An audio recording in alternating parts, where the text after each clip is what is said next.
yàlla may ñu tombeeg génération boo xam ne am na conscience historique boobu ba waral tey Thiès am maire ànd ci conseil municipal am ak waa Thiès yépp ñi nga xamante ne ñoo ko jox kóolute ñu jëmal lu mel ni lii ñu nekkoon tey di fësal muy kenn ci doomu Sénégal ci bi Sénégal doone Sénégal ba tey ñu ko xeexal wane yoon ci mbañ ak ci yëkkati baat yëkkati sax ngànnaay joxe bakkan ngir taarixu Sénégal bañ a réer kon cër la ci ñun ñu jaajëfal ñépp ñi nga xamante ne ànd nañ ci conseil municipal waaye jiital ci le maire Babacar Diop. di féliciter artistes yi ndax mel na ni ñi ko fekkewul woon tey am nañu Lat Joor tey seen kanam mel na ni dégg nañu ko mel nañu gis nañu ko muy mer gis ko mu pare xare joxe bakkanam ngir bañ di jaajëfal tamit artiste bi fi jaar muy Réma Diop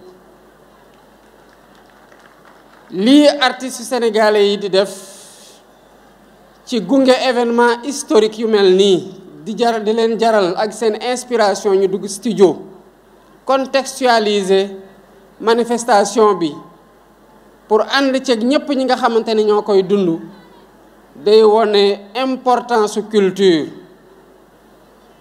ci li nga xamante ne moom la réew bu ne di jëlee départ pour dem jongalante di yeneen réew yépp te bu ci paree ci loolu lay delluwaat ba taxoon ñuy naan culture boobu muy taarix ku ko réere doo xam fan ngay dem te boo demee ba gën a réer doo xam fan ngay delluwaat. Monsieur le maire, je voudrais saluer l'heureuse initiative que vous avez prise avec votre conseil municipal en érigeant ce magnifique monument à la mémoire de Lat Dior Ngoné Latyr Diop. Lat Dior Ngoné Latyr Diop, figure centrale de notre panthéon national. Ces hauts faits d'armes dans la résistance anticoloniale en ont fait un héros national du Sénégal. Le Damel du Cayor a tenu tête à la France coloniale durant plus d'un quart de siècle. Il a accompli cet exploit avec des moyens techniques et militaires relativement limités, dans un contexte d'offensive généralisée des puissances impériales européennes décidées à se partager l'Afrique, continent que le commerce atlantique de la traite des esclaves avait déjà durement éprouvé. Partout sur cette terre d'Afrique, ce monument commémoratif aurait pu trouver sa place, mais nulle part mieux qu'à Thiès, il ne pouvait être érigé. Il y fait l'écho à l'avenue éponyme du héros national déjà situé au cœur de son espace urbain.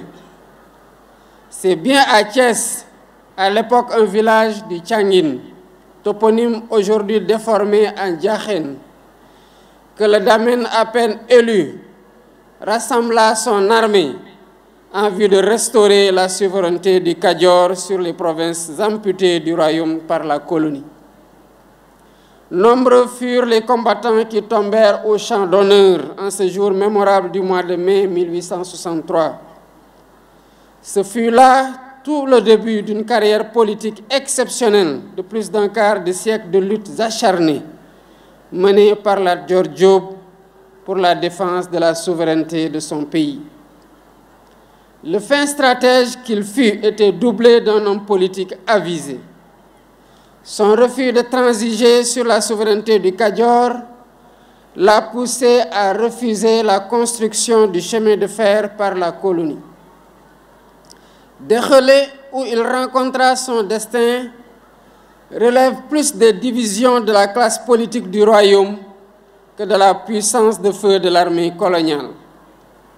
Il y est tombé les armes à la main, faisant sienne la devise des pros. On nous tue, mais on ne nous déshonore pas.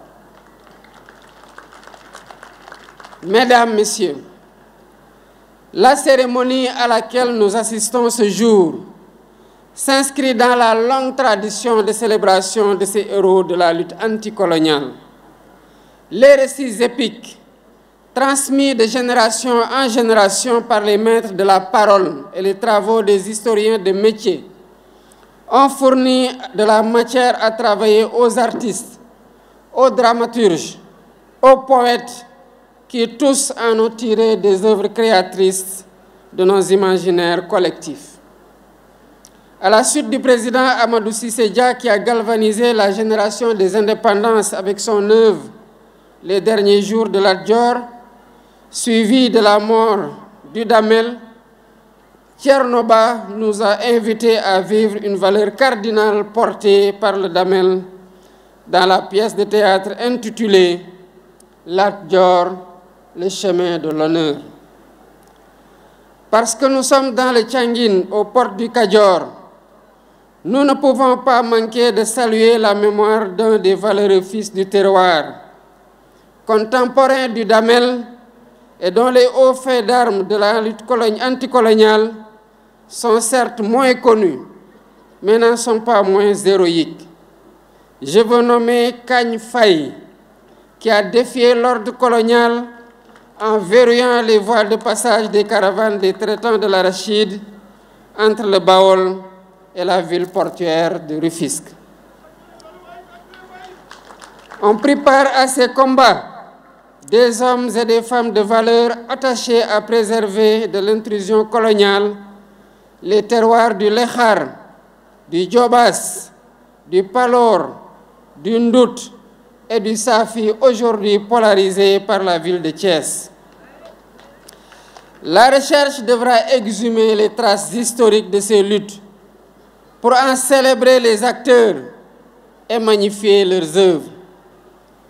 Il ne fait aucun doute que le prestigieux Panthéon national continuera de s'enrichir de monuments, d'œuvres d'art et d'ouvrages littéraires célébrant les hommes et les femmes qui, à l'image de Lat Dior Ngoné Latyr Diop, ont marqué de leurs empreintes indélébiles les plus glorieuses pages de notre histoire.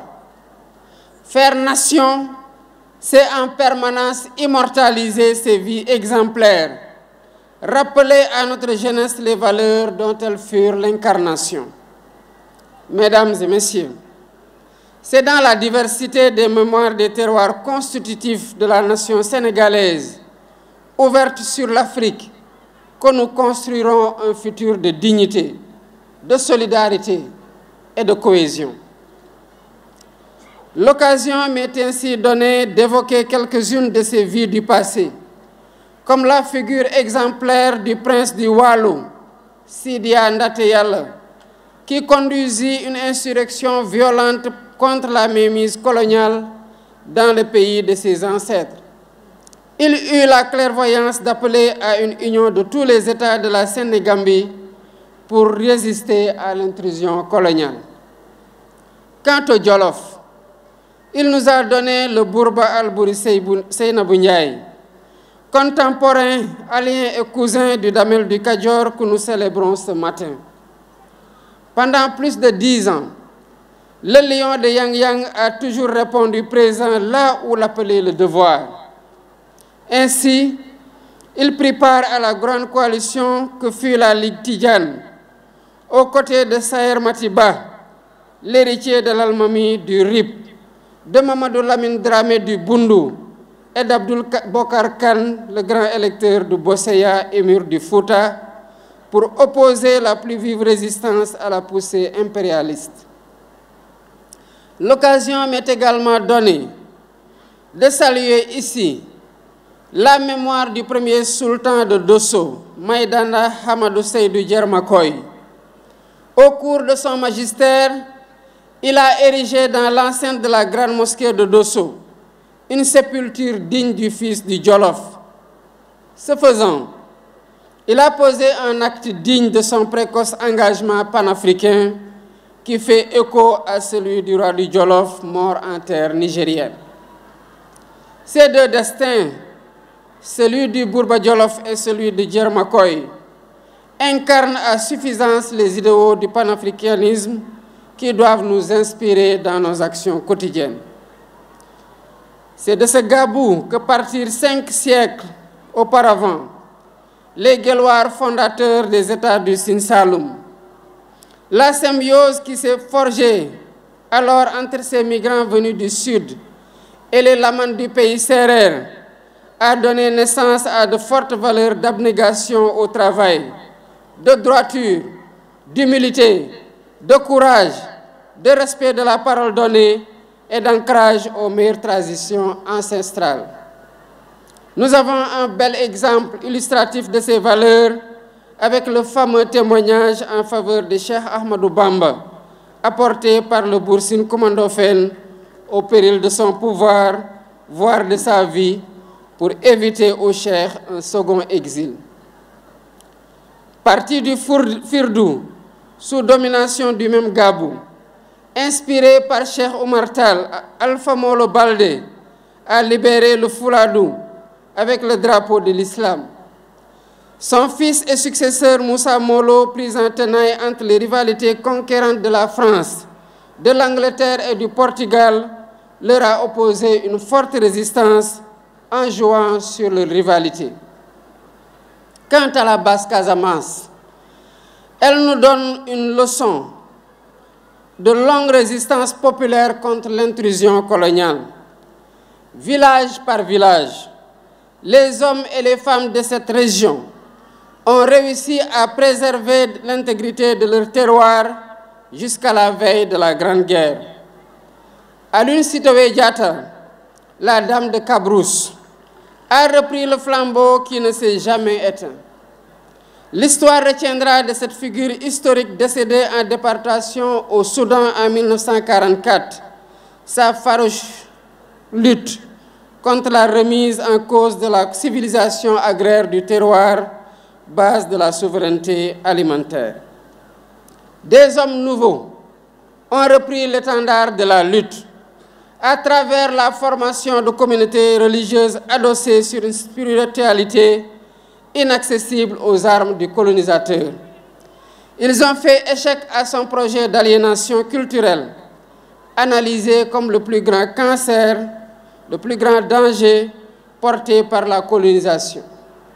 Cheikh Sadbou, Amadou Ngoné Ndak Seck, Cheikh Abdoulaye Niass, Cheikh Bou Kounta, Seydi El Hadji Malick Sy, Cheikh Ahmadou Bamba Mbacké, Limamou Laye Thiaw ont apporté une réponse efficace à la crise des sociétés sénégambiennes de la fin du XIXe siècle. Cette réponse trouva ses assises sur la production d'une alternative intellectuelle et religieuse au projet colonial. Ils ont ainsi réussi à préserver l'essentiel, c'est-à-dire la foi en Dieu, les valeurs cardinales du travail, de la droiture, de l'intégrité, nourries par les textes des penseurs soufis. Ils sont alors devenus les figures emblématiques de la résistance culturelle et non violente à la domination coloniale et le refuge de tous ceux qui, déboussolés par les turbulences politiques et sociales, cherchent refuge auprès d'un maître pour donner sens à leur vie. Cet héritage se perpétue de génération en génération dans les daras, appelés à entrer en symbiose avec l'école attendue de la réforme à venir du système éducatif sénégalais. Donner ce poids aux daras, c'est renouer avec la longue histoire du mouvement maraboutique, tel qu'il apparaît dans ces pages d'histoire. Sa plus grande victoire en terre sénégalaise est advenue au Fouta, avec la révolution Torodo de 1776, conduite par les deux grandes figures que sont Thierno Souleymane Baal et Abdoul Kadir Kane.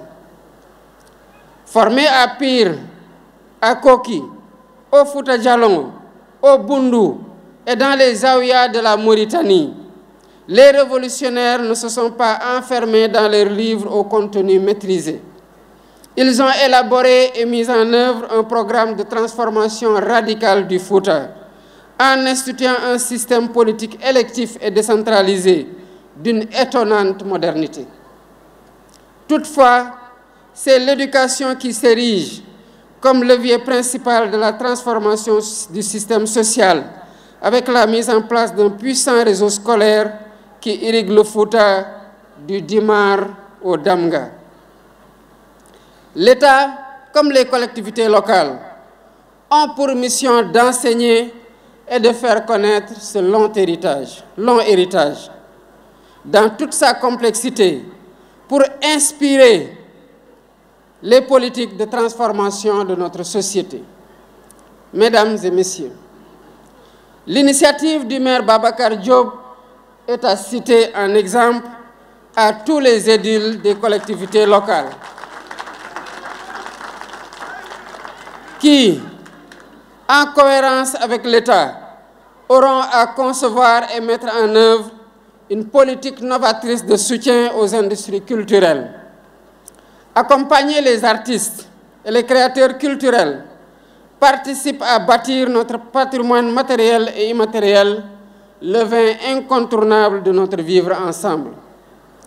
Au-delà de la dimension esthétique, l'œuvre que nous avons inaugurée aujourd'hui, à l'image de tant de produits, de l'imagination créatrice de nos artistes, cinéastes, littéraires et porteuses d'une efficace fonction pédagogique dans la transmission de nos valeurs et vertus les meilleures. L'école doit s'emparer de cette mémoire, quel qu'en soit le support, pour former en notre jeunesse les bâtisseurs d'une nation souveraine et ouverte aux idéaux du panafricanisme. Le parrainage de nos rues, de nos places publiques, nos infrastructures sportives et culturelles, de nos écoles et édifices publics et privés, est appelé à davantage puiser ses noms dans ce patrimoine partagé, ce socle de référence collective sur lequel s'édifie notre imaginaire national et nos convictions patriotiques. Continuer à faire patrie, c'est renforcer cette perspective de l'unité à partir de toutes les sources qui alimentent la mémoire nationale forte de sa diversité. Aujourd'hui, nous célébrons Lat Dior Ngoné Latyr Diop, dans une ville où se sont écrites des pages glorieuses de notre histoire. Mesdames et messieurs, Thiès est aussi la ville des cheminots qui se sont illustrés dans tous les combats pour la liberté et la justice sociale. Ils ont payé au prix fort cet engagement militant. Semben Ousmane a immortalisé la longue grève des cheminots de 1947 dans une œuvre devenue classique, Les bouts de bois de Dieu. Moins connue est la grève de 1938 qui s'est achevée dans un bain de sang le 27 septembre de la même année. Un autre massacre colonial que vous avez immortalisé, Monsieur le maire, avec l'érection d'un monument au bout de l'avenue Aïnina Fall, à l'entrée de la cité Ibrahima Sarr, du nom d'un des leaders de la grève de 1947.